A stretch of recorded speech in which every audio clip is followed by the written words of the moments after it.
తృతీయ అక్షయ తృతీయ నాడు తప్పకుండా కొన్ని పనులు చెయ్యాలి. అందులో ప్రధానమైనది ఇది ఉదక భాండదానము.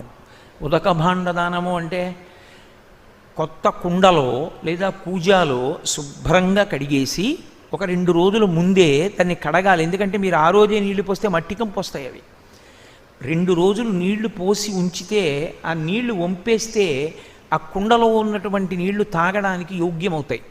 అక్షయ తృతీయ రోహిణీ నక్షత్రంతో కలిసి ఉంటే విశేష ఫలితం. ఈ సంవత్సరం కలిసింది అలాగా. ఉదయం 6:30 వరకు రోహిణీ నక్షత్రం ఉంది.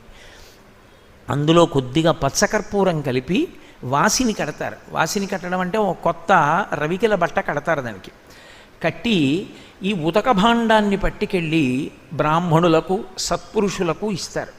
ఎందుకు అలా ఇవ్వడం అని అడిగారు. అన్నిటికన్నా కావలసింది ఏమిటో తెలుసా? జలమే.